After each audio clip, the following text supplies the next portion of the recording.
तर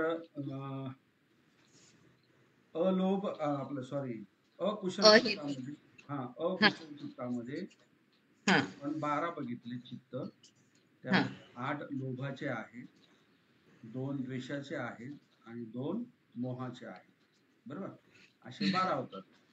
हो. हे लिहून ठेवा एका ठिकाणी. नंतर दुसरे जे आहेत ते कोणते आहेत? अहे अहेतुक चित्त हे 18 आहे. हा, हे 18 आहेत. तर हे 18 काय काय आहेत? 7 अकुशल विपाक, आहेत, 8 कुशल विपाक आहेत आणि आणि 3 विरिया क्रिया चित्त. क्रियाचित्त. वीर्य कसा काय शब्द आला? नाही क्रियाचित्त. नुसतं क्रियाचित्त क्रियाचित्त क्रियाचित्त. हा, क्रियाचित्त. हा, आता आधीचे 12 आणि हे आता 18 किती झाले?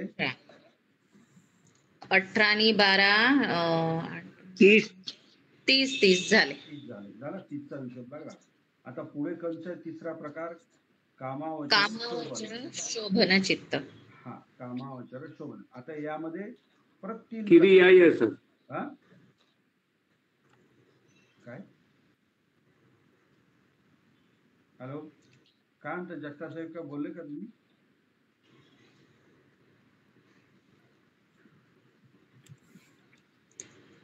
कामावचर शोभन चित्त, बरोबर. तर त्यामध्ये 3 प्रकार आहेत. तर ते कोणते? अलोभ, अद्वेष आणि अमोह नामक अमोह. असे. तर त्याला काय म्हणतात? त्यामध्ये 3 काय म्हणतात? कुशल. हा, त्यात 8 शोभन कुशलची 8 आहेत. 24 आहेत. कामावचर शोभन चित्ताचे कुशल चित्त 8 आहेत. 24 आहेत सर. 24 आहेत. 8 कुशल, 8 विपाक आणि 8 आहेत आणि अलोभाचे 8 आहेत. अलोभ आणि अमोह 8 आहेत प्रत्येकी. 24 आहेत. कुठे बघितलं तुम्ही? कुठे शिकला तुम्ही? तसं नाहीये ते. कामावचर शोभन चित्त जे आहे ते अलोभ, अद्वेष आणि अमोह ह्या कुशल हेतांनी ते संप्रयुक्त असतात, म्हणून त्याला शोभन चित्त म्हटलेलं आहे. तो काही चित्ताचा प्रकार नाही, तो 3 प्रकार वगैरे. त्याला आपण शोभन का म्हणतोय की त्याच्यामध्ये अलोभ आहे, अद्वेष आहे आणि अमोह आहे, बरोबर. आणि त्याचे जे प्रकार जे आहे 24 प्रकार जे आहे कामावचर शोभनचे, तर ते जे आहे पहिला जो आहे तो 8 कुशल चित्त आहे. काय? 8 कुशल चित्त आहे. 8 विपाक आहेत. हा, 8 विपाक चित्त आहेत आणि 8 क्रिया चित्त. असे ते 24चा काय विभागणी आहे. तुम्हाला कोणी सांगितलं असं? तुम्ही जे म्हणता ते?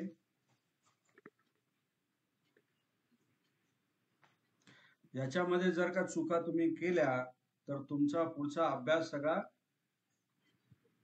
खोळंबला म्हणून समजायचं. कारण हे जे बेस आहे, हे नंबर्स जे आहेत आणि हे विभागणी आहे, याच्यावरच आधारित पुढे तुम्हाला चेतसिकाचा अभ्यास करायचा आहे. आलं लक्षात? आणि त्या चेतसिकाचा अभ्यास करताना ह्या चेतसिका ह्या प्रत्येक चित्ताला जोडायच्या आहेत. हे सगळी केमिस्ट्री करायची आहे. जर तुम्हाला चित्ताचेच प्रकार माहित नसले तर त्या चेतसिका जोडणार कुठे? कशा जोडणार आम्ही? हा, आणि चित्त हे चित्त इनऍक्टिव्ह असतं, ते सुस्त अवस्थेमध्ये असतं. त्याला चेतसिका ही चेतवत असते, त्यावेळेस ते ऍक्टिव्ह होत असतं. त्यामुळे तुम्हाला हे चित्त माहीत असले पाहिजे. आणि नंतर मग चेतसिका ज्या आहेत त्या आपण शिकल्यानंतर मग म्हणजे त्या चित्त चेतसिकामधून मग कर्म कसं उत्पन्न होतं ते शिकायचंय. फार मजेशीर आहे. आपण जर ऍक्शन मध्ये प्रत्येक ऍक्शन ही कशामुळे घडते ते शिकतो आपण या अभिधम्मामध्ये. म्हणून तर त्याला अभिधम्मा म्हटलेलं आहे. आलं लक्षात? तर कृपा करून कोणीही चुकीचे नंबर्स आणि चुकीचे नाव नका लिहू. जर नसेल कळत तर विचारून घ्या, आपल्या मित्राला विचारून घ्या किंवा मला फोन करा वगैरे वगैरे. ठीक आहे, काय हरकत नाही. तर 8 कुशल चित्त, 8 विपाक चित्त आणि 8 क्रिया चित्त, हा झाला विषय. काय झाला आता? हे 24 आणि आधीचे किती? 30. किती झाले? 54. 54. झाला विषय संपला. बरोबर. 54 कामावचर मधले आहे. ओके. आता सध्या याला स्टिकअप राहा की कामावचर मध्ये 54 चित्त असतात. आणि कामावचर म्हणजे काय ते पण मी तुम्हाला शिकवलंय मागच्या क्लासमध्ये. कामावचर म्हणजे काय?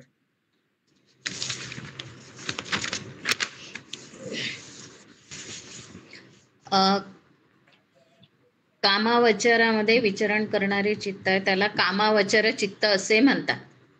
जे चित्त कामावचरामध्ये विचरण करणारे चित्त आहे त्याला कामावचर चित्त असे म्हणतात. कामतृष्णेमध्ये चित्ताची व्याख्या दिली. कामावचराची व्याख्या काय? कामावचर म्हणजे काय? जे चित्त कामतृष्णेमध्ये आसक्त असते त्याला कामावचर चित्त असे म्हणतात. Exactly, correct. ही डेफिनेशन कामावचर. ह्या कामावचरामध्ये तृष्णेने आसक्ती, तृष्णा आणि आसक्ती ही भरभरून असते. आलं लक्षात? ही भरभरून असते. म्हणून तर याच्यामध्ये सगळे अकुशल चित्त आहेत ना. आपलं सॉरी, अकुशल भाग जो आहे पहिला, त्यामध्ये सगळे अकुशलच आहे. 8 लोभाचे, 2 द्वेषाचे, 2 मोहाचे, नाही का? तर कामावचर चित्त तृष्णेमध्ये लीन असते. हा, करेक्ट. हा, बरोबर. कामावचर याच्यामध्ये लीन असते. हा. आता याच्यामध्ये नुसतंच तृष्णा आणि आसक्तीमध्ये असतं असं पण नाही. त्याच्यामध्ये कुशल चित्त पण आहे. तिसरा भाग जो आहे त्याच्यामध्ये कुशल पण चित्त आहे ना, नाही का? तर एकदमच म्हणजे कामावचरामध्ये सगळेच चित्त जे आहेत ते अकुशल आहेत असं नाही, कुशल पण आहेत. तर हे असं थोडस तुम्ही सुद्धा बसल्या बसल्या थिंकिंग, विचार करण्याची सवय करा की काय आहे नेमकं आपल्या याचा डेफिनेशन काय होते, याचा अर्थ काय होतो, वगैरे वगैरे वगैरे असं. ओके. आता हे जे 54 चित्त आहे ना, 54 कामावचरातले, तर हे आपल्याला एक एक करून आपल्याला शिकायचे, त्याचा अर्थ आपल्याला काढायचा आहे. ओके. म्हणजे आपल्याला पण कळेल की आपल्या मध्ये कोणते कोणते प्रकारचे चित्त आहे, आपण कोणत्या चित्ताने युक्त असतो, हे आपलं पण परीक्षण होऊन जातं, आत्मपरीक्षण होऊन जातं. स्वतःला पण कळतं की अरे आता मी कोणत्या चित्ताच्या अवस्थेमध्ये आहोत, हे पण कळतं कामावचर चित्ताचा अभ्यास केल्यानंतर. त्याचे आपण आता जेव्हा उदाहरणं घेऊ ना, तर व्यवहारातले पण उदाहरणं घेऊ. ओके. हा, आता जो पहिला जो भाग जो आहे, सॉरी, आता आधी मी तुम्हाला ना त्याचे डेफिनेशन सांगतो. डेफिनेशन. ओके. लिहून घ्या. सोमनस्स सहगतम. त्या डेफिनेशन्स मध्ये जे शब्द येणार आहेत त्यांचे मी तुम्हाला डेफिनेशन देतो, व्याख्या देतो, म्हणजे ते तुम्हाला चांगल्या प्रकारे कळेल. ओके. हा, लिहून घ्या. सोमनस्स सहगतम हा पहिला भाग येणार आहे. पहिला भाग येणार आहे. तर याचा काय अर्थ होतो? सोमनस्स सहगतम. What is the meaning of सोमनस्स सहगतम?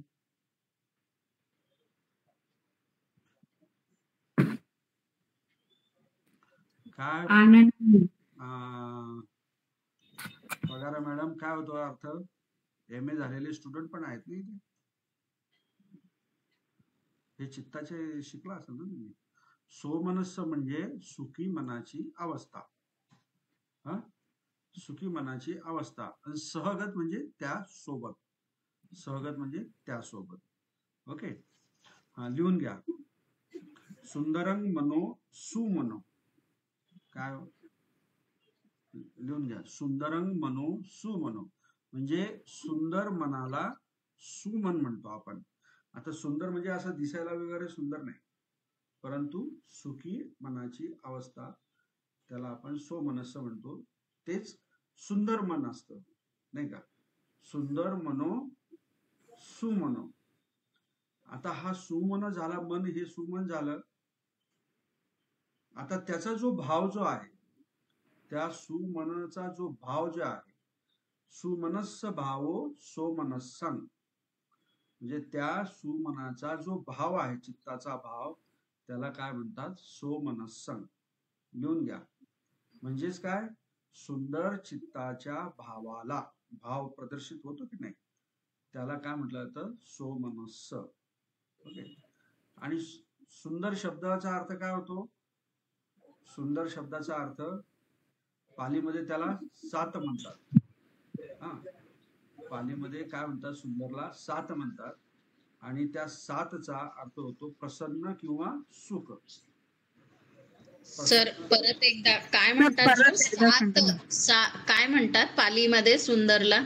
सात. सात. सात त. हा, आणि त्याचाच अर्थ आणखी पुढे होतो प्रसन्न किंवा सुख. प्रसन्न किंवा सुख. ओके. तर बघा,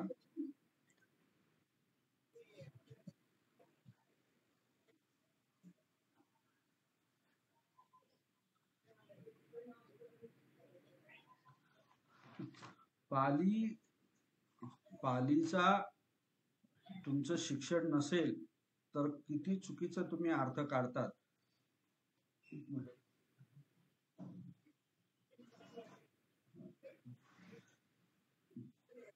त्याचं उदाहरण मी देतो तुम्हाला. हे काय म्हणतात त्याला,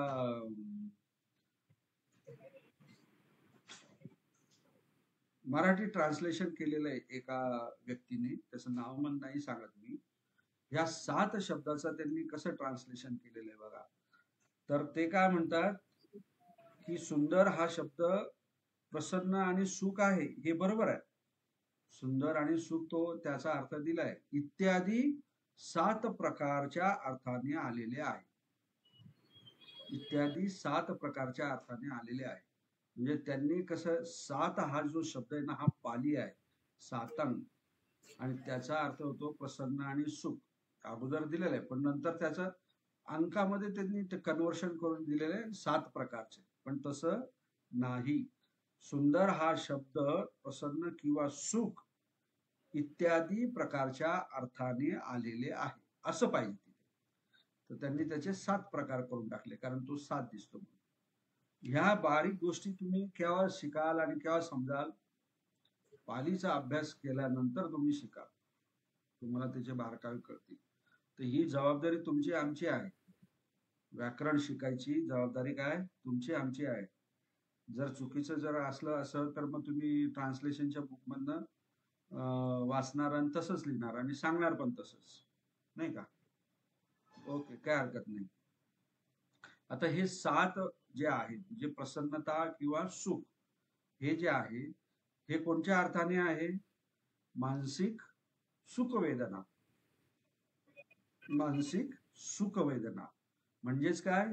कुशल व अकुशल चित्त असो की सोमनस्स वेदना असो, त्याला काय म्हटलेलं आहे? 7 सुखम म्हटलेलं आहे. बघा, 7 सुखम असं म्हटलेलं आहे. काय? कुशल व अकुशल चित्त असो, म्हणजे कुशल असो का अकुशल चित्त असो, परंतु सोमनस्स वेदना जर त्यामध्ये झाल्या तर त्याला काय म्हटलेलं आहे? 7, म्हणजे प्रसन्नता किंवा सुख असं म्हटलेलं आहे. आता तुम्ही असं म्हणाल की सर याच्यामध्ये प्रसन्नता आणि सुख हे दोन्ही आहे, आणि कुशल मध्ये पण आणि अकुशल मध्ये कसं काय दोघं याच्यामध्ये हे प्रसन्नता आणि सुख येईल? तर त्याचे उदाहरण जर द्यायचे आहे तर नो डाऊट चांगल्या गोष्टी करताना माणसाचं मन प्रसन्न असते, बरोबर असते की नाही? त्याला त्याच्यामध्ये सुखही वाटतं. परंतु काही लोक असे असतात की वाईट गोष्टी, अकुशल कर्म करताना सुद्धा त्यांना प्रसन्नता आणि सुख वाटतं. हो बरोबर. वाटतं की नाही? हो हो. खूप मजा येते, आनंद वाटतो. अरे साला, अच्छा चांगलं झालं. नाही याचा आता ना, आता आपण गेमच करू, याला ना आपण फसवूच, नाही का? किंवा चोरी करताना एखादा व्यक्ती जो आहे तो काय दुःखी मनाने करतो चोरी? हा, नाही. त्याला त्याला त्याच्यामधनं ते करत असताना सुख मिळत असतं किंवा प्रसन्नता असते त्याला. कारण त्याचं चित्त त्या चेतसिकाने, म्हणजे लोभ आणि तृष्णा आसक्तीने ते मनोमय झालेलं असतं, चित्तमय झालेलं असतं आणि तेच काम करत असतं. आलं लक्षात? म्हणून याच्यामध्ये काय म्हटलेलं आहे, सात सुखं. आलं लक्षात? म्हणजे 7 प्रकारचे सुख नाही, तर काय 7 उत्तम काय 7 म्हणजे काय सांगितलं मी तुम्हाला? प्रसन्न सुख. हा, प्रसन्न सुख. हे बघा, हा क्लास जो आहे ना, नुसता ऐकण्याचा नाहीये. हा कथा बिथा किंवा काहीतरी प्रवचन देतोय मी वगैरे असा नाहीये. हा क्लास तुम्हाला प्रत्येक शब्द असा जीव ओतून डोक्यात घ्यायचा आहे, अर्थ हो सर. समजून घ्यायचा आहे. हो सर. हो. हो सर. हो सर. हा, तरच तुम्ही याच्यामध्ये पुढे जाल. आणि मी हो सर. तुम्हाला सांगतो, मी गॅरंटी देतो तुम्हाला. तुम्ही आता जितके जॉईन झालेले आहेत, किती होतात त्याचं मला काही हे नाही, परंतु यातले 2-4 लोकांनी जरी खूप चांगल्यापैकी धम्म हा अभिधम्म समजून घेतला ना, त्यांच्या आयुष्याचं कल्याण झालं म्हणून समजा. हो सर. इतकी महानता आणि इतका उच्च प्रकारचा हा धम्मातलं हे ज्ञान आहे. ओके. ओके त्यामुळे सर. तुम्ही अर्ध लक्ष किचन मध्ये, अर्ध लक्ष नवऱ्यामध्ये, अर्ध लक्ष बायकोमध्ये, पोरांमध्ये, आणि बसले मस्तपैकी, सर सांगताय ऐकतोय आपण, काही लिहायचं नाही, काही नाही. अशा प्रकारचा तो हा क्लास जॉईन करू नका, मी तुम्हाला विनंती करतो सगळ्यांना. कारण हे फार वेगळं आहे. ओके. हा, हो तर सर. हा, आता सोमनस कळालं का तुम्हाला? हो सर. हा, हो सर. हो किंवा सर. प्रसन्नताच्या घेऊन, मग हे कुशल आणि अकुशल याच्यामध्ये पण असते. ओके. हो, हो. आता त्याच्यामध्ये सहगत हा शब्द आहे. परत सहगत म्हणजे काय? सोबत. सोबत, त्या सोबत. बरोबर. आता ही सोबत म्हणजे अशी तशी नाही सोबत. म्हणजे तेजाळे मॅडम बरोबर वाघमारे मॅडम चालल्या सोबत सोबत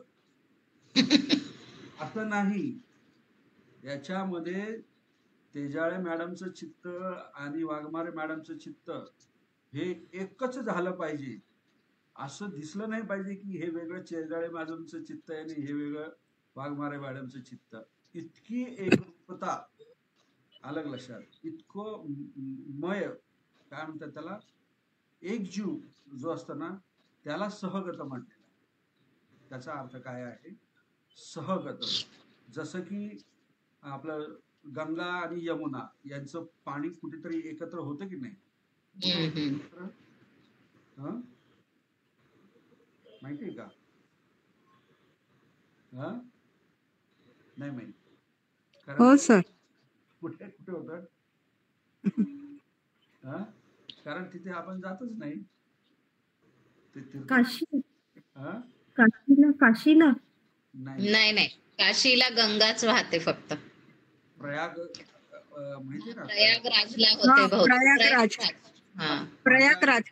हा उत्तराखंड. हा हा, तर माझ्या याच्यानुसार आहे ना, म्हणजे चुकीचं पण असू शकतं, माझा तेवढा काही अभ्यास नाही, पण मी ऐकून आहे.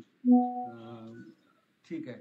तर ते गंगा आणि यमुनाचं जे पाणी तिथे एकत्र होतं ना, तर ते एकत्र झालेलं पाणी तुम्ही घेतलं तर त्यामध्ये तुम्ही म्हणू शकता का हे गंगेचं पाणी, हे यमुनेचं पाणी? नाही म्हणू शकत. इतक्या एकरूपतेने हे सहगत झालेलं असतं चित्त. एक रूप असतं, त्यालाच काय म्हटलेलं आहे? सहगत. सहगतम. हा, सहगत म्हटलेलं आहे. ओके. म्हणजे सोमनस्स सहगतम याचा अर्थ काय होईल मग? सुखी मनाची अवस्था. सोबत. सहगत म्हणजे काय? त्यासोबत. हा, म्हणजे एकरूप त्या चित्ताची सुखी मनाची अवस्था. हा, आता अवस्था नाही ना, आता एकरूपता म्हणा ना, सहगत लावलं ना मी त्याला. अच्छा. सोमनस्स सहगत म्हणजेच काय, सुखी मनाची, प्रसन्न मनाच्या अवस्थेच्या काय म्हणतात त्याला, एक रूप असं सहगत म्हटलं. हा, एक रूप. सोमनस्स सहगत म्हणजे काय, सोमनस्स चित्त प्रसन्न मनाची एकरूपता. हा, बरोबर, करेक्ट. असं हे बघ, हे डेफिनेशनचे शब्द आहे ना, नीट ऐकून घ्या, तरच तुम्हाला त्याची व्याख्या कळेल व्यवस्थित. बरोबर. नंतर आता पुढचा शब्द आहे, तुम्ही लिहून घेताय ना ही व्याख्या. हो हो सर. सर, सगळं लिहितोय आम्ही. हा. आता दिठ्ठीगत. काय सर? दिठ्ठीगत दिठ्ठी. दिठ्ठीगत संपयुक्त. दिठ्ठीगत संपयुक्त. दिठ्ठीगत संपयुक्त. दिठ्ठीगत संपयुक्त. आता या ठिकाणी दिठ्ठी हा जो शब्द आहे याचा अर्थ होतो मिथ्या दृष्टी, म्हणजे चुकीची धारणा. असा अर्थ होतो. नुसतं दिठ्ठी जर म्हटलं ना तर त्याचा अर्थ मिथ्या दिठ्ठीच होतो, हे लक्षात घ्या अभिधम्माच्या फिलॉसॉफीमध्ये. ओके. आणि गत जे आहे याचा अर्थ म्हणजे स्वतंत्र नाही, वेगळं नाही, तर त्याच्या सोबतच, बरोबरच. दिठ्ठीगत म्हणजे मिथ्या धारणेच्या सोबतच, अगदी साथ साथ म्हणतो ना आपण तसं. आणि संपयुक्त म्हणजे काय, संप्रयुक्त म्हणजे त्याच्यामध्ये युक्त असं, त्याच्यामध्ये एकजीव झालेला, हा पण तसाच प्रकार आहे.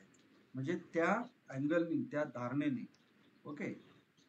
म्हणजेच काय, दिठ्ठीगत संपयुक्त म्हणजे काय, चुकीची धारणा त्या एकरूपतेने युक्त असलेले. चुकीच्या धारणाने काय म्हटलं मी, चुकीच्या धारणाने गत म्हणजे काय सांगितलं मी, सोबत गतंग म्हणजे एकरूप.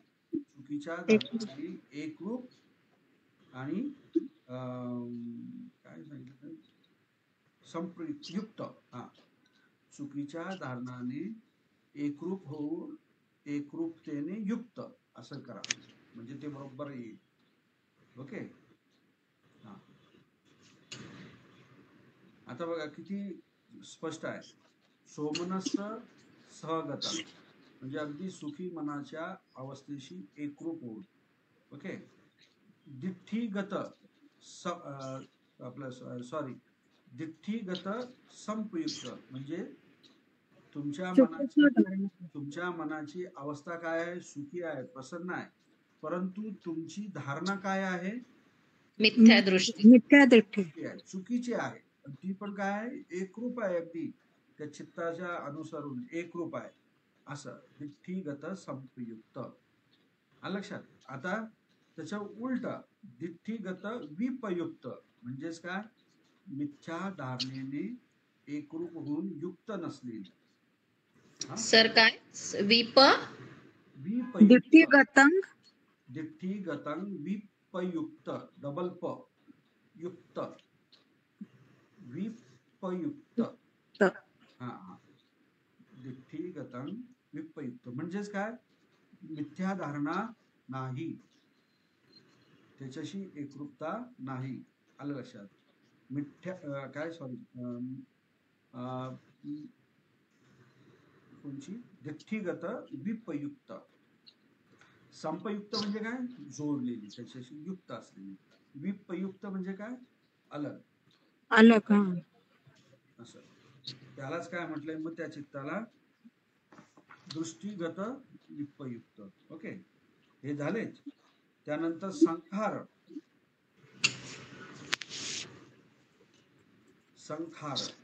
आता हा जो शब्द आहे ना संखार, हा बऱ्याच ठिकाणी वेगवेगळ्या संदर्भाने त्याचा अर्थ वेगळा होतो, पण त्याचा मूळ जो आहे संखार म्हणजे काय, कृत्य, कर्म. हा, कर्म हे ढोबळ मानाने त्याचा अर्थ होतो. परंतु जर अभिधम्माच्या अनुषंगाने जर त्याचा जर अर्थ घेतला तर त्याचा अर्थ होतो प्रयोग किंवा उपाय. प्रयोग किंवा उपाय, कारण इथे आपल्याला त्या प्रकारचा उपाय करायचे असतात म्हणजे संस्कार करायचे असतात, किंवा प्रयोग करायचा असतो म्हणजे संस्कार करायचे असतात. आता हा अभिधम्मातला हे आहे, अर्थ आहे. जनरल याच्यामध्ये संस्कार म्हणजे आपण एखाद्यावरती पुढच्या कर्माने आपण त्यांचं चित्ताला बनवत असतो, किंवा आपण एखादं कृत्य करत असतो, कर्म करत असतो. आलं लक्षात? तसं आपण जनरल याच्यामध्ये हे करतो. पण अभिधम्मामध्ये त्याचा अर्थ होतो उपाय किंवा प्रयोग. उपयोग. काय? ओके. उपयोग. हा, उपाय किंवा प्रयोग. आता प्रयोग म्हणजे काय? प्रेरणा. प्रयोग म्हणजे काय? प्रेरणा. आलं लक्षात? आता आपण सायन्समध्ये सुद्धा प्रयोग हा शब्द वापरतो. आपण तो प्रयोग करत असतो, हा नाही तर तो, हा झाल्यानंतर मग त्याच्यातनं काहीतरी आपल्याला दिसतं, नाही का? काहीतरी झालेलं दिसतं, त्याच्यातनं आपल्याला काय मिळते? प्रेरणा मिळते. अरे नाही, असं नाही, आपण असं करून बघू. परत दुसरा प्रयोग करतो आपण, त्याच्यातनं काहीतरी आपल्याला ज्ञान मिळतं आणि परत आपल्याला प्रेरणा मिळते की नाही, असं नाही, हे जर असं केलं तर परत असं होईल, आपल्याला असंच करायचंय. तर अशा उद्देशाने आपल्याला काय मिळत असते? प्रेरणा मिळत असते. प्रेरणा मिळत असते. ओके. म्हणून प्रयोगचा अर्थ इथे अभिधम्मामध्ये काय म्हटलेला आहे? प्रयोग. ओके. कारण हे काय करत असते? चित्ताला प्रेरित करत असते. प्रेरणा काय करत असते? चित्ताला प्रेरित करत असते. प्रयोग करताना आपलं चित्त काय असते? प्रेरित होत असते की नाही? त्यामुळे ते चित्ताला प्रेरित करत असते. आणि उपाय म्हणजे काय? उपाय म्हणजे त्या चित्ताची उत्पत्ती. म्हणजे त्यावेळेस जे काही चित्त उत्पन्न झालेलं असतं, त्या उत्पन्न झालेल्या चित्ताची काय? उत्पत्ती. याला काय म्हणतात? उपाय. उपाय म्हणतात. आणि प्रेरणा आणि उपाय म्हणजे काय? संखार. हे जरा इथे वेगळं आहे सगळ्या गोष्टी. त्या अभिधम्माच्या याच्याने. आता या ठिकाणी अभिधम्मामध्ये बघा, मी तुम्हाला प्रयोग हा सांगितला ना. प्रयोग म्हणजे काय? प्रेरणा सांगितली. प्रेरणा म्हणजे काय? चित्ताला प्रेरित करणं सांगितलं. तर किती प्रकारे आपले चित्त प्रेरित होत असतं, किती प्रकारच्या द्वारे आपलं चित्त प्रेरित होत असतं. तर या ठिकाणी 3 प्रकार जे आहेत ते कोणते? कायप्रयोग. पहिला कायप्रयोग, दुसरा वची प्रयोग, तिसरा मनोप्रयोग. वची म्हणजे काय सर? वची वची म्हणा किंवा वाक म्हणा, म्हणजे बोलणे, वाचा. वाचा. वाक प्रयोग. सर परत सांगा. काय प्रयोग परत सांगा. वाक प्रयोग किंवा मनप्रयोग. मनप्रयोग. म्हणजेच हे संकार आहेत ना. म्हणजे शेवटी हे तुम्हाला सूक्ष्म लेवलला घेऊन गेलो मी. हे संकार आहेत. ओके. आता बघा, याच्यामध्ये वाक प्रयोग, काय प्रयोग, त्याच्यानंतर काय सांगितलं मी? मनप्रयोग. हे कसे आपण ऍप्लिकेशन करतो, म्हणजे कसे वापरतो आपण, याचं मी तुम्हाला एक उदाहरण देतो. एखादा मुलगा आहे, बरोबर, आणि तो उपसद ग्रहण करत नाही. आलं लक्षात? परंतु तो उपसद ग्रहण करत नाही, परंतु मग त्याचे जे आई वडील आहेत ते त्याला काय सांगतात की तू उपसद ग्रहण कर. त्याला ते रागवतात, बरोबर, किंवा समजवतात. रागवतात किंवा समजवतात. आणखी काय करतात? बोलतात वगैरे, सगळ्या पद्धतीने त्याला ते समजवण्याचा प्रयत्न करतात, बरोबर. आता याच्यामध्ये लक्षात आलं का? रागवतात, समजवतात, बरोबर, त्याचे आई वडील. परंतु त्या मुलाला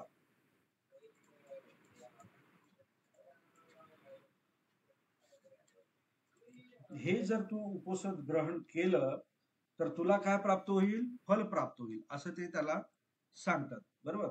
तर या सांगण्यामध्ये काय कोणकोणत्या प्रकारचा प्रयोग केला गेला? वाक्य प्रयोग, हा, आणि मन प्रयोग, हा, नाही नाही नाही, वच्य प्रयोग, वाक प्रयोग आणि काय प्रयोग. कारण ते काय बोलतायत, सांगतायत त्याला, आलं लक्षात, सांगतायत म्हणजे रागून पण सांगतायत, हाताने मारून सांगतायत किंवा हातवारे करून सांगतायत आणि परत बोलण्याने पण सांगतायत. म्हणजे त्याला काय म्हणतात ते, की तू जर ग्रहण न केल्याने आपत्ती, म्हणजे तू उपोषण जर धारण केलं नाही, ग्रहण केलं नाही, तर काय होईल? आपत्ती होईल. आणि ग्रहण केल्याने काय होईल? फलप्राप्ती होईल, असं त्याला ते समजवतात. तर याच्यामध्ये वाक आणि काय हे दोन प्रकारचे प्रयोग केले जातात. बरोबर. परंतु ज्यावेळेस तो विद्यार्थी जो आहे, आपलं सॉरी जो मुलगा आहे, तो स्वतःच विचार करतो, स्वतःच विचार करतो, स्वतःच्या मनामध्ये काय करतो, की मी जर उपोषण ग्रहण केले नाही तर काय काय होईल? मला आपत्ती होईल, मला रागवतील, हा, आपत्ती होईल किंवा मला रागवतील, असा विचार करून जातो. तो स्वतःच काय करतो? मनाने विचार करतो ना. मनोप्रयोग, हा, मन प्रयोग करतो. तो स्वतः असा प्रयोग करतो. म्हणून हा कोणता प्रयोग झाला? मन मनोप्रयोग. प्रयोग. हा, आता आलं लक्षात? हो हो सर. सर. हा, संखार किती प्रकारचे आहेत? 3 प्रकारचे. 3 प्रकारचे. बरोबर. तेच इथे काय म्हटलेलं आहे, संखारला प्रयोग किंवा उपाय. उपाय. उपाय आणि उपयोग. हा, उपयोग नाही, उपाय. उपाय. हा, उपाय. शब्दांनी सगळा अर्थाचा अनर्थ होतो. बरं, नीट लक्ष द्या. हा, तर आणि काही डाऊट असेल तर विचारून घ्या, तसं ब्लाइंडली लिहू नका. ओके. तर अशा प्रकारे संस्कार जे आहे, काय प्रयोग, वाक प्रयोग आणि मनोप्रयोग. तर मनोप्रयोग काय आहे? ज्यावेळेस स्वतः मनुष्य स्वतःच्या मनाने ती ऍक्शन घेत असतो, तो काय झाला? मनोप्रयोग. पण दुसऱ्याने जर समजा सांगितलं, अरे तू उठ सकाळी लवकर, तुला स्कूलमध्ये जायचंय, तुला ऑफिसला जायचंय, जेवण करून घे वगैरे वगैरे, आणि ते दुसऱ्याने सांगितल्यानंतर दुसऱ्यांच्या द्वारे वाचा आणि दुसऱ्यांच्या द्वारे काया याच्याद्वारे सांगितलं, म्हणजे ते कोणते कर्म झाले? संस्कार झाले. वाक आणि वाक आणि प्रयोग, वची प्रयोग. वाक प्रयोग आणि वची प्रयोग हे काय वेगवेगळे का? नाही नाही, नाही सर, एकच आहे वाक प्रयोग. एकच आहे. हा, वाक आणि काय प्रयोग. हा, वाक आणि काय असं म्हणा. तुमच्या प्रत्येक शब्दावरती माझं लक्ष आहे, पण माझ्या शब्दावरती तुमचं लक्ष नाही, तुम्ही उत्तर देता त्यावेळेस. आहे सर, बरोबर लिहिलंय, वर्ड टू वर्ड लिहिलं सर. चला, काय हरकत नाही. आता हे झालं, संस्कार झाला. आता उपेक्षा. उपेक्षा सहगतम घेऊन घ्या. उपेक्षा सहगतम. ओके. उपपत्ती तो, हा, उपपत्ती तो, युक्ती तो, इखती किंवा अनुभवती, त्याला काय म्हणतात? उपेक्षा म्हणतात. सर परत एकदा रिपीट करा ना. उपपत्ती तो, उपपत्ती तो, हा, उपपत्ती तो, हा, युक्ती तो, युक्ती तला त, युक्ती तो, हा. इखती किंवा अनुभवती, याला उपेक्षा म्हणतात. ई का सर? ई बोलले तुम्ही? इखती. हा, इखती. बरोबर. इखती पुढे अनुभवती, ती उपेक्षा. ही त्या उपेक्षेची पालीमधली डेफिनेशन आहे, व्याख्या आहे. ओके. म्हणजे काय? युक्तीपूर्वक आलंबन, पूर्वक आलंबन, म्हणजे आलंबन म्हणजे काय? विषय. लक्षात घ्या, म्हणजे जो काही विषय असेल, युक्तीपूर्वक आलंबन चा अनुभव करणे, याला उपेक्षा वेदना म्हणतात. युक्तिपूर्वक आलंबन म्हणजे विषयाचा अनुभव करणे म्हणजे त्याला काय म्हणतो आपण, उपेक्षा म्हणतो. आता ही उपेक्षा म्हणजे काय, आता आपण मराठीमध्ये कसं उपेक्षेला आपण मराठीमध्ये जरा वेगळा अर्थ म्हणतो नाही का. उपेक्षा करणे म्हणजे काय म्हणतो आपण मराठीमध्ये, त्याचा अर्थ काय होऊन जातो, सुख नाही दुःख नाही. नाही असं नाही म्हणत आपण. उपेक्षा, तो माझी उपेक्षा करतो, त्याची उपेक्षा कर, तर काय याचा अर्थ काय होतो मराठीत, दुर्लक्ष. हा त्याला इग्नोर करतो, दुर्लक्ष करतो. असं म्हणतो आपण. अरे त्याच्याशी काय बोलायचं, तो माझी उपेक्षा करतो असं म्हणतो ना, तो मला इग्नोर करतो, दूर करतो असा. परंतु पालीमध्ये उपेक्षा किंवा उपेक्षेचा अर्थ तसा नाही. तर कोणचा भाव आहे, हा मध्य भाव आहे. हा उपेक्षा म्हणजे काय, मध्य भाव म्हणजेच काय, मध्य भावाचा अनुभव करणे, म्हणजे जास्त पण नाही आणि कमी पण नाही अशा प्रकारचा अनुभव. आला लक्षात. अनुभवच करायचा नाही असं नाही, हा अनुभवच करायचा असं नाही किंवा दुर्लक्ष करायचा असं नाही, म्हणजे त्याचा अनुभव घ्यायचा पण जास्त पण नाही आणि कमी पण नाही, अशा प्रकारे त्याला काय म्हणतात, उपेक्षा. उपेक्षा सहगत. आता सहगतांचा अर्थ मी तुम्हाला दिलेलाच आहे, बरोबर. सहगतांचा अर्थ दिलेलाच आहे. आता यामध्ये बघा आपण उपेक्षा वेदना, नंतर सुख वेदना आणि दुःख वेदना, याच्यामध्ये काय काय फरक आहे, तिघांमध्ये काय फरक आहे. सुख वेदना जी असते ती काय असते, सुख आणि दुःख वेदना काय असते, ही तीक्ष्ण असते.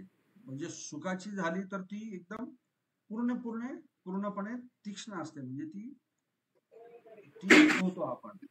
दुःखाच्या बाबतीत दुःख वेदनेच्याही बाबतीत तसंच असतं. परंतु उपेक्षा वेदनाच्या बाबतीत काय असते, ती सुखाची पण नसते आणि दुःखाची पण नसते, बरोबर.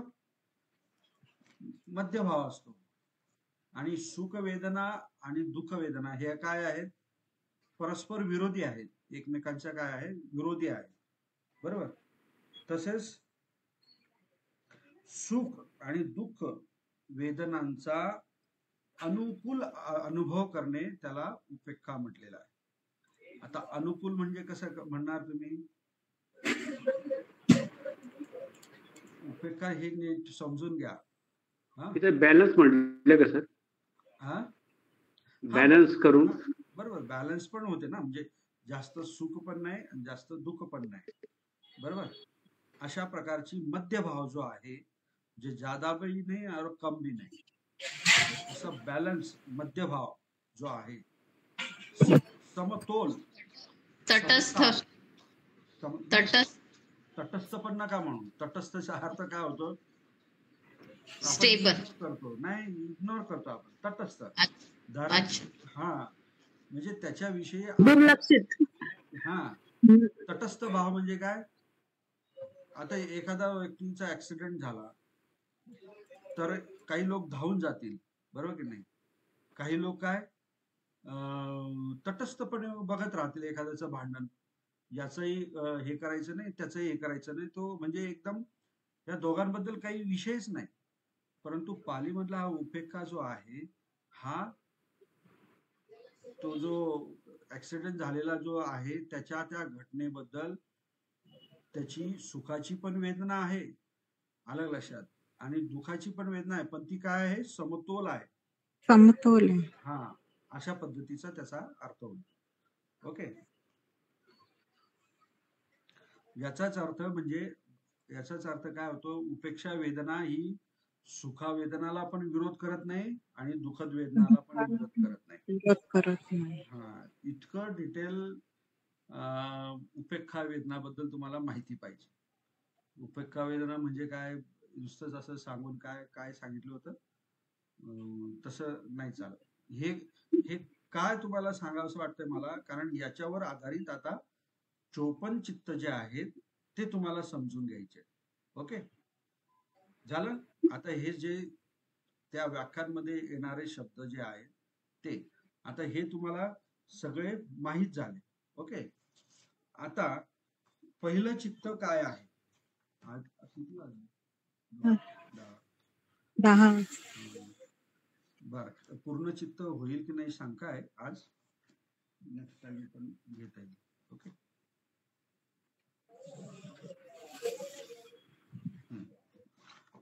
तर पहिलं चित्त जे आहे, आता पहिलं चित्त म्हणजे काय? आपण सुरुवात करू अकुशल चित्तापासून सुरुवात करू. ओके, अकुशल चित्तापासून सुरुवात करू. लिहून घ्या आता. अकुशल चित्त किती सांगितले? अकुशल चित्त किती सांगितले? 12. मग त्यातले 8 कोणचे आहेत? लोभाची. मग आता 8 आपण लोभाची चित्त आज शिकून घेऊ. ओके, आता बघा, तर यामध्ये पहिलं त्याची व्याख्या लिहून घ्या. सोमनस्स सहगतं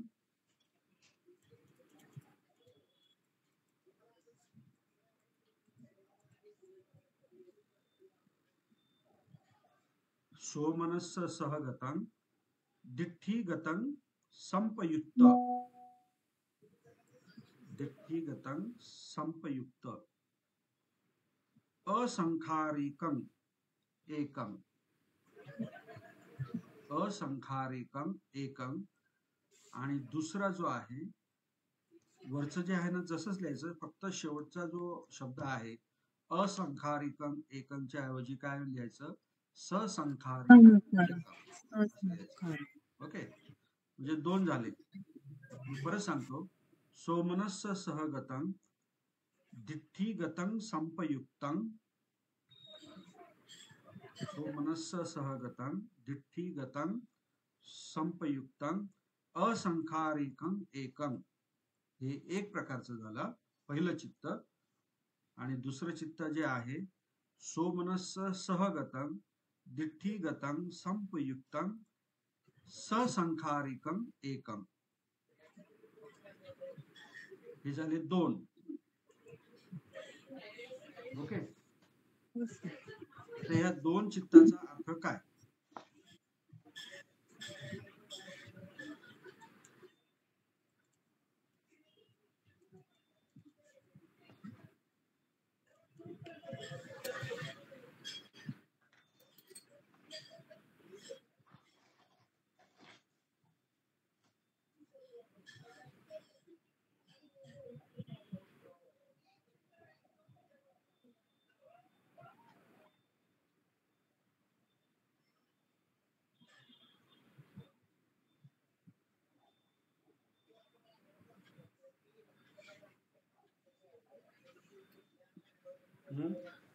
आता जे तुम्हाला मी अर्थ सांगितले त्याच्यावरनं सांगता येईल ना तुम्हाला व्याख्या मराठी? सर, असंखारिक स्वतःहून करणे आणि ससंखारिकं दुसऱ्यांच्या सांगण्यावरून करणे.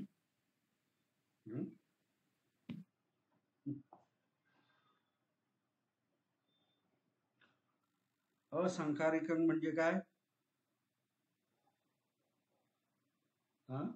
काय सांगितलं तुम्ही? असंखारिकं म्हणजे दुसऱ्याची कोणत्याही प्रकारची प्रेरणा किंवा दुसऱ्याकडनं कुठली प्रेरणा न घेता, म्हणजे दुसऱ्याने सांगितलेलं नाही त्या प्रकारे त्याला काय म्हटलेलं आहे? असंखारिक. म्हणजे तो काय करतो? दुसरं कोणीही त्याच्यावरती संस्कार करत नाही की तू हे कर किंवा ते कर, म्हणून ते काय आहे? असंखारिक. ओके, आणि ससंखारिक म्हणजे काय?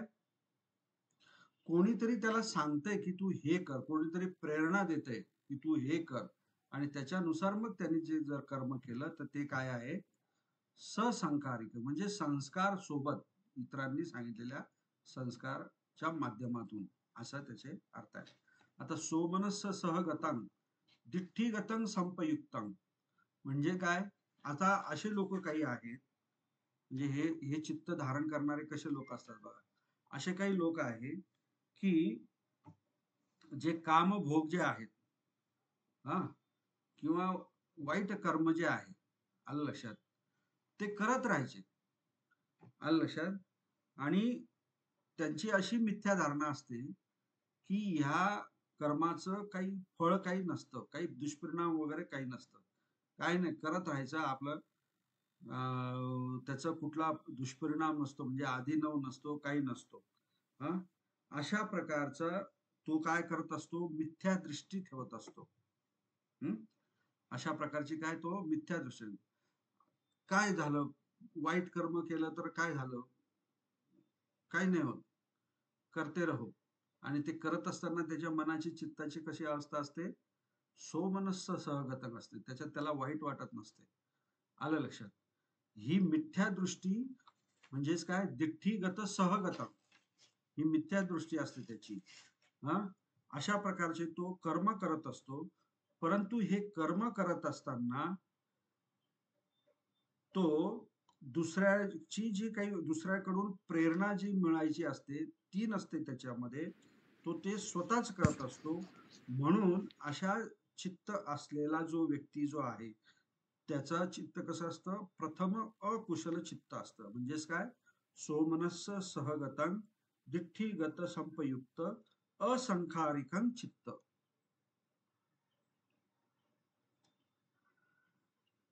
म्हणजे वाईट काम करणारा एखादा व्यक्ती जो असतो ना, तो ते करत असतो, ते वाईट काम करणं ही जी मिथ्या दृष्टी असते त्याच्यासोबत, त्याचं त्याला काहीही दुष्परिणाम होत नाही. म्हणजे हे वाईट काम केलेलं आणि मला काही शिक्षा होईल, मी जेलमध्ये जाईल, काय कोणाचं नुकसान होईल, अशा प्रकारच्या आदिनव म्हणजेच काय दुष्परिणामाची त्याला जाण नसते. त्याच्यामुळे त्याचं चित्त काय असतं? सोमनस्स असतं, त्याला आनंद वाटत असतो, त्याचं काही घाबरायचं काही नाही. पण हे जे करत असतो ना, हे कर्म जो करत असतो ना, ते कर्म करताना मात्र तो कोणाची दुसऱ्याच्याकडून प्रेरणा घेत नाही किंवा दुसरं कोणी त्याला सांगत नाही, आलं लक्षात. दुसरं कोणी सांगत नाही, तो काय करतो? स्वतःच ते करत असतो. म्हणजे दुसऱ्याकडनं त्याच्यावर कुठलेही संस्कार होत नाही, म्हणून ते काय आहे? असंखारिकं. आलं लक्षात.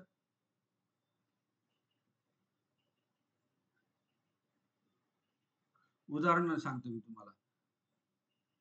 रस्त्याने एखादा व्यक्ती चाललेला आहे, हा, आणि त्याला अचानक कुठेतरी एक कोणाच्या तरी खिशातला बटवा असतो ना, पैशांचा बटवा जो असतो ना, तो दिसला त्याला, की तो काय आहे? बाहेर आलेला त्याच्या खिशातनं तो थोडासा बाहेर आलेला आहे, की सहज ते काढता येईल, त्याला कळणार पण नाही, असा त्याला एखादा मनुष्य दिसतो आणि त्याचा तो बटवा दिसतो. पाकिट म्हणतो ना आपण त्याला, पाकिट, पैशांचं पाकिट दिसतं. आता मला एक सांगा, तो व्यक्ती ते दिसल्यानंतर तो काय आनंदित होतो? प्रसन्न होतो. अरे, हा तर आपण सहज काढू शकतो, नाही का? हा आपण चोरू शकतो सहज, त्याला माहितीही होणार नाही. आणि ते काढत असताना जर मी पकडलं गेलो तर मला शिक्षा होईल, लोक मारतील, याची ही जी धारणा असते, किंवा सॉरी, हे जे परिणाम असतात, हे त्याच्याकडे तो काय करत असतो? दुर्लक्ष करत असतो. आणि हीच त्याची मिथ्या धारणा असते. म्हणजे दिठ्ठीगतं सहगतं, तो दुर्लक्ष करत असतो. आता हे जे आहे, हे त्याला कोणी सांगितलं का दुसरं, की तू असं कर म्हणून? तुझ्या याच्यामध्ये त्याच्या मनामध्ये स्वतः ते चित्त उत्पन्न झालं, त्याच्यावरती कोणी संस्कार केले नाही, म्हणून ते काय झालं? असंखारिकं एकं झालं. आणि तो काय करतो? त्या पद्धतीने लगेच जातो, हळूच काढतो आणि आपल्या खिशात टाकतो.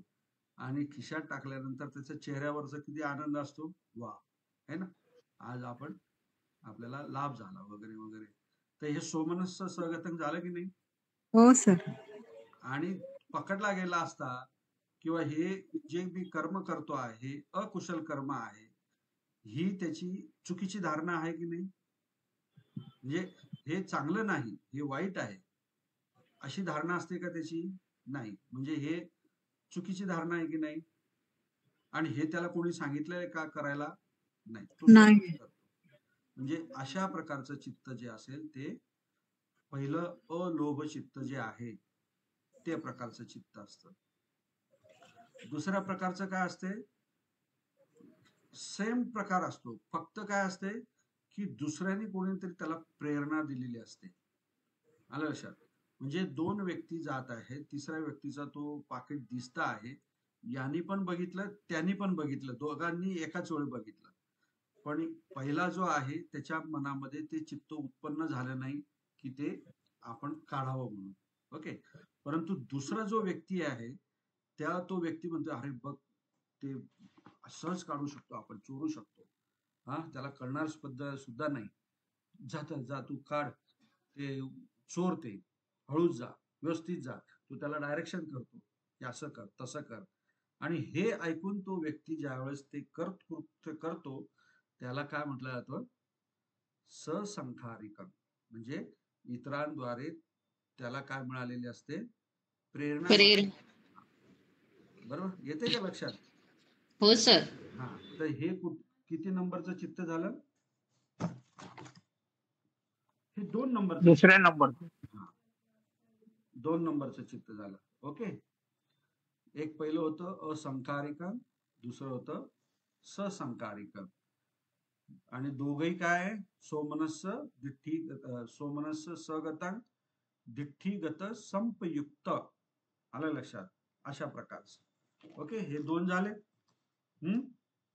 हा, आता पुढचं तिसरं जे आहे सोमनस्स दिठ्ठीगत विपयुक्त. आता याच्यामध्ये तिसरा काय फक्त प्रकार जो आहे, तिसऱ्या याच्यामध्ये काय बदललंय? फक्त पहिल्या याच्यामध्ये दिठ्ठीगत संपयुक्त होतं पहिल्या 2 मध्ये, बरोबर? आता तिसऱ्यामध्ये आणि चौथ्यामध्ये बदल कसा आहे? फक्त दिठ्ठीगत विपयुक्त, म्हणजे मिथ्या धारणा नाही त्याच्यापासून, अशा प्रकारचं ते त्याचं चित्त असतं. पण ते पण काय असते? सोमनस्स सहगतं असतं. म्हणजे तिथेही त्याला काय असतो? आनंदी असतो. आणि काय केलेलं असतं? ससंकारिकम किंवा असंकारिकम. पहिलं काय आहे? असंकारिकम. ओके. आता उदाहरणार्थ मी तुम्हाला सांगतो.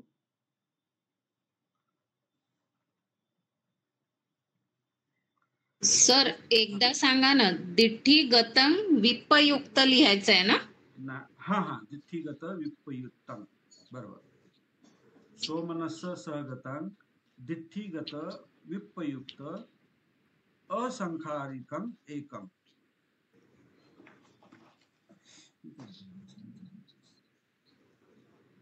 लिहिलं का? हो सर, हो सर.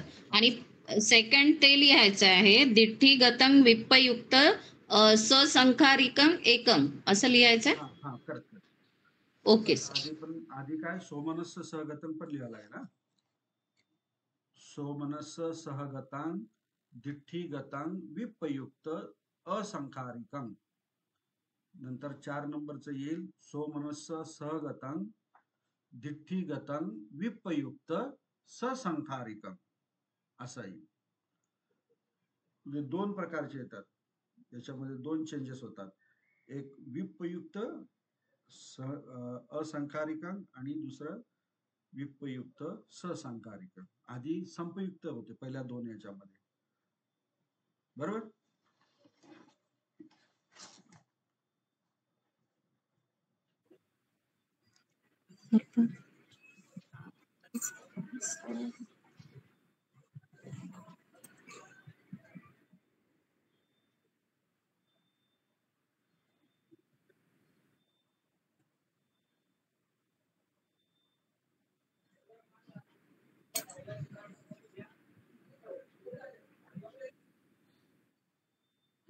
याच्यामध्ये म्हणजे व्यक्ती जो आहे तो काय करतो? दुसऱ्याची संपत्ती जी आहे, हा, किंवा दुसऱ्याचा पैसा आहे त्याची अभिलाषा किंवा काय म्हणतात त्याला आसक्ती, लोभ ठेवत असतो. म्हणजे दुसऱ्याच्या संपत्तीला काय म्हणतात त्याला लोभच म्हणतो. म्हणजे तो त्याला वाटतं की आपल्याला मिळायला पाहिजे अशा प्रकारचं. ओके. आणि किंवा दुसऱ्याचं जे धन जे आहे, परधन म्हणतो ना आपण, त्याचं काय अपहरण करणे. आलं लक्षात? अपहरण करणे म्हणजे थोडक्यात चोरी करणारा जो व्यक्ती असतो ना त्याचं ह्या प्रकारचं चित्त असतं. तिसऱ्या प्रकारचं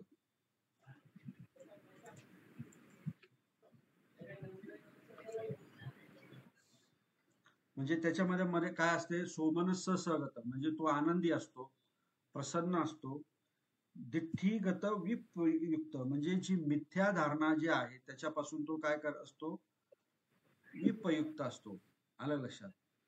म्हणजे त्याला त्याची जी चुकीची धारणा आहे त्याच्यापासून तो दूर असतो. पहिल्या याच्यामध्ये संपयुक्त असतं, त्याला माहित असतं की आपण काय करतो आहे. याला इथे काय असतं, माहित नसतं. दिठ्ठीगत विपयुक्त हा फरक आहे. पहिल्या याच्यामध्ये त्याला माहित असतं की मी कर्म जे करतो आहे ती मी चोरी करतो आहे.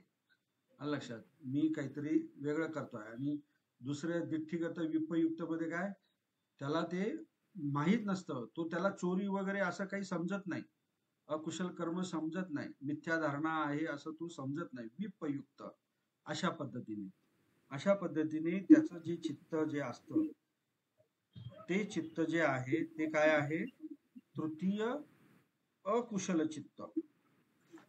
आणि तो स्वतःच करत असतो, दुसरा कोणी त्याला प्रेरणा देत नसतं. म्हणून तो काय आहे, असंकारिकं. असंकारिकं. आता हे जे ऍक्शन जे सांगतो आहे मी तुम्हाला किंवा चित्ताचे, हे आपण पण वेगवेगळ्या पद्धतीने आपण ते करत असतो. म्हणजे इतकं नाही चोरी करणं, कोणाचं हे वगैरे करणं, परंतु वेगवेगळ्या पद्धतीने ते आपण बघत असतो. ओके. किंवा समजत असतो, जाणीव करत असतो. ओके. आता चौथं जे आहे ते असंकारिकं झालं. तिसरं चौथं जे आहे ते काय आहे, ससंकारिकं म्हणजे सोमनस्स सहगतं दिठ्ठीगत विपयुक्त. बरोबर? दिठ्ठीगत विपयुक्त ससंकारिकं एकं असे हे 4 प्रकारचे चित्त झाले. अकुशल चित्तामधले 4 झाले. म्हणजे यामध्ये जी मिथ्या धारणा आहे हे माहीत असताना सुद्धा लोक ते कृत्य करत असतात, स्वतः करत असतात किंवा दुसऱ्याने सांगितल्यानंतर ते करत असतात. अशा प्रकारचं चित्त. आलं लक्षात? हे लोभाचे काय आहे, हे 4 प्रकारचे चित्त आहे. आणि हे लोभाचे अकुशल चित्त जे आहेत त्याच्यामध्ये हे लोभ चित्त जे आहे ते हे 4 आहेत. ओके. आणि पुढचे जे आहे ते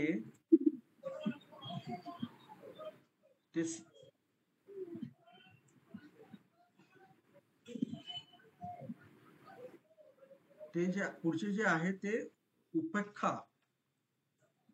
उपेक्षा सहगतं आहे. ओके. तर आता हे जे उपेक्षाचे जे आहेत ना, आपण पुढच्या क्लासला घेऊ. कारण आता हे सगळेच जर चित्त तुम्हाला आत्ताच सांगितले तर तुमचं परत गोंधळ होण्याची शक्यता आहे. ओके. तर 4 जे आहेत अकुशल चित्त जे आहेत 12, त्यामधले लोभाचे किती शिकवले मी तुम्हाला आता चित्त? 4 शिकवले. हा. तर त्या लोभाच्या 4 चित्तामध्ये तुमच्या मनाची अवस्था कशी असते? सोमनस्स सहगतं दिठ्ठी गतं मी फक्त काय विचारलं, तुमच्या मनाच्या चित्ताची अवस्था कशी असते या 4 चित्तामध्ये, एवढंच विचार. कशी असते? लोभाची तर आहेच, परंतु व्याख्याप्रमाणे सांगा ना. व्याख्या काय लिहिलेली ती सोमनस्स सहगतं, प्रसन्न, सुख असं सांगा ना, नाही का? हा. आणि धारणा कशी असते? धारणा कशी असते? मिथ्या धारणा. त्याची स्वप्रेरित धारणा असते. असंखारिक असते किंवा संखारिक? मी धारणा म्हणतोय, धारणा. मिथ्या मिथ्या दिट्ठी. हा. मिथ्या सहगतं संपयुक्तं असं आहे. आलं लक्षात? संपयुक्त. ओके. म्हणजे चुकीच्या धारणेतली ते युक्त असते. आणि सगळ्यात शेवटी तो स्वतः करतो का कोणाला करायला लावतो? दोन्ही प्रकारे असतात ना याच्यामध्ये. जे स्वतः करतो किंवा दुसऱ्याने सांगितलं तर त्या पद्धतीने करतो. ओके. अशा प्रकारे हे जे 4 जे आहेत लोभाचे चित्त, आपल्याला एकूण 8 शिकायचे आहेत. तर 4 जे आहेत ते सोमनस्स सहगतं असतात, हे लक्षात ठेवा. आणि उरलेले जे 4 जे आहेत ते उपेक्षा सहगतं असतात. तर ते उपेक्षा सहगतं कसे असतात ते आपण पुढच्या क्लासमध्ये घेऊ. चालेल? हो sir. Sir sir okay sir. चौथ्या प्रकारचं जरा उदाहरण देऊन सांगा. चौथ्या प्रकारचं उदाहरण. ओके. चौथ्या प्रकारचं उदाहरण म्हणजे त्याचं चित्त काय असते? प्रसन्न, लोभी असते.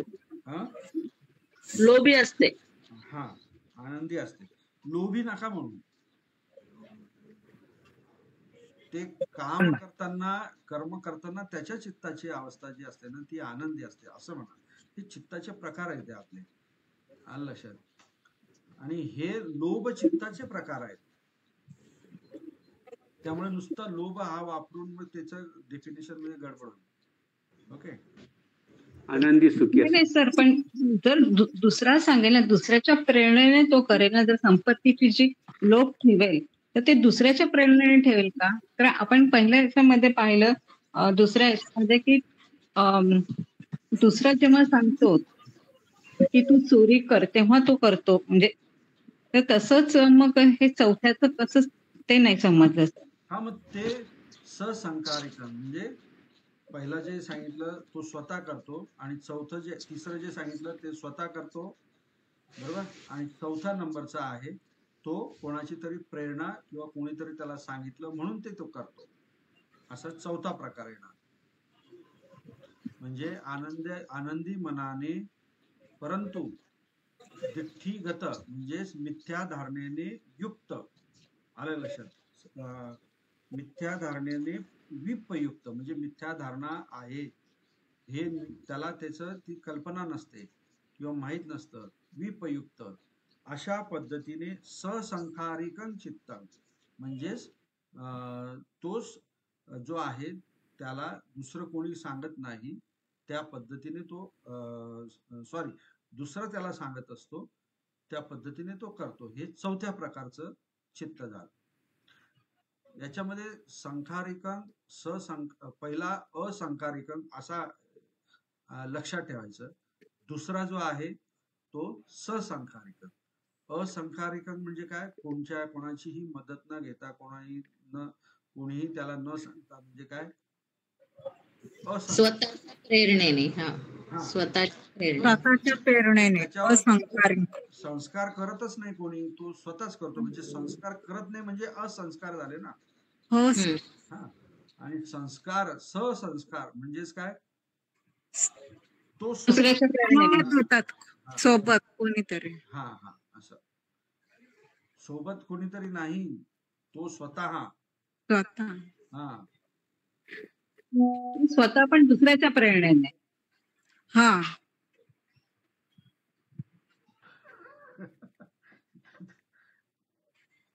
असंकारिकं सहसंकारिकं मध्ये किती गोंधळ.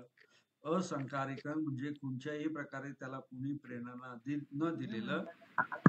पुढच्या तासात दुसरा जे आहे सहसंकारिक म्हणजे तो स्वतः करतो. बस एवढं सिंपल लक्षात ठेवा. पुन्हा थोडी रिव्हिजन करा. हा, तुम्ही त्याच्यात खूप खूप हे केलं तर परत तुमचं हे होईल. ओके, हे पाठच करून टाका. आलं लक्षात? हे पाठच करून टाका. 4 चित्त. नंतर मग आपण बघूया पुढचे 4 चित्त. आलं का लक्षात तुमच्या? हो सर. थोडं कठीण आहे ना? कठीण वाटतं का? थोडंसं कठीण आहे. आम्ही थोडं उशिरा जॉईन झाल्यामुळे काय आमच्या डोक्यावरूनच गेलं. ग्रंथ वाचनला गेलो होतो ना आम्ही, हो, त्यामुळे समजायला कठीणच आहे. हो ना. काय सर, आमचे 2 दिवस आहे ना, मंगळवार आणि शुक्रवार. ग्रंथ मंगळवारी बनतेचं प्रवचन असतं 7:30 ते 9:30, आणि आज शुक्रवारी ग्रंथ वाचन आणि त्याचं विश्लेषण असतं 9 ते म्हणजे 7:30 ते 9:30 पर्यंत. त्यामुळे मग थोडस डोक्यावरून गेलं. शेवटी संखारिकाच ऐकायला मिळालं, बाकीचं नाही. त्याच्या अगोदर नाही. आता मी काय करू शकतो याच्यामध्ये आणखी? काय नाही. काही नाही. एवढं चांगलं तुम्ही सांगतो समजून. आता ज्यांना समजतंय ते समजतात. पुढच्या वेळी थोडस रिव्हिजन घ्या. सर याचा व्हिडिओ टाकणार होते ना? हा, केलंय मी रेकॉर्ड. मी करेल त्याचा व्हिडिओ. तर तुम्ही तर आता ऐकलंय, तुम्हाला कशाला पाहिजे व्हिडिओ? बरं, थोडस काय मिस झालं असेल तर ते शब्द काही लक्षात आलं नसेल. शब्द उच्चारण शब्दाचे उच्चारण आणि लिहिताना जरा गडबड होते. लिहिताना थोडस तर ते पाहिजे थोडस समोर. नाही, चालेल. मी पाठवतो, व्हिडिओ पाठवतो. आता हे काय आपल्याला काही जवळ ठेवायचं नाही, हे तुम्हालाच द्यायचं आहे. तुम्ही किती वेळा ऐकला करा. ते पाठव मला लिहिलं काय ते. सगळं देऊन टाकायचं आहे ते देवा द्यायचं. धम्मदानम संपदानम. नाही तर मग सर तुम्ही लिहिलं आहे ते शब्द पाठवा. असं काय थोडस काय असेल ते लिहिलं, थेरी वगैरे काय असेल तर त्याच्यावर बघून त्यासाठी तुम्ही अभिधम्माचं पुस्तक विकत घ्या. अभिधम्मथ संघ हो नावाचं पुस्तक घ्या. त्याच्यामध्ये दिलेलं आहे, सगळं दिलेलं आहे. म्हणजे हे जे काही डेफिनेशन जे आहेत ना, या वाटलंच तर मी ते समजून. कोणत्या लेखकात घ्यायचं सर? तर सांगा पुस्तक. अभिधम्मथ संघ हो म्हणजे अभिधर्माच्या संग्रहाच्या अर्थाचा, आपला अभिधम्माच्या अर्थाचा संग्रह असा अर्थ म्हणजे अर्थ असं. कुठं मिळाले ना तुम्हाला बाजारात ठेवा. त्यामध्ये अशा ह्या डेफिनेशन्स आहेत, त्या सगळ्या दिलेल्या आहेत. म्हणजे तुम्हाला त्याच्यातनं पटकन लिहिता येईल. सर लेखक सांगा ना. कोणी घ्या. अनुरुद्ध आहे, बदंत आहे, हा, त्यांचं चांगलं आहे. बाकी वंश त्याच्यामध्ये खूप आहे, चुका वगैरे आहे.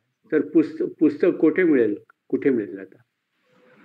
पुस्तक आता तुम्ही 12 तारखेला काहीतरी दसरा आहे, 14 ऑक्टोबरला वगैरे नागपूरला जा. जेवढे पाहिजे पुस्तकं तेवढे सगळे घेऊन या. हो बरोबर. गोण्या घेऊन जा, गोण्या पोटी भरून आणा सगळे पुस्तकं जे पाहिजे. नाव माहित पाहिजे. लिस्ट टाका, लिस्ट. सर इकडे मिळेल का ते? इगतपुरीला मिळतील का? मिळेल. मी आता 7-10 तारखेला माझं आहे तिथे सती पट्टण, त्यावेळेस काय मिळतील घेऊन आणता येईल. मिळेल. लिस्ट टाका ना सर नावांची, पुस्तकं कोणती.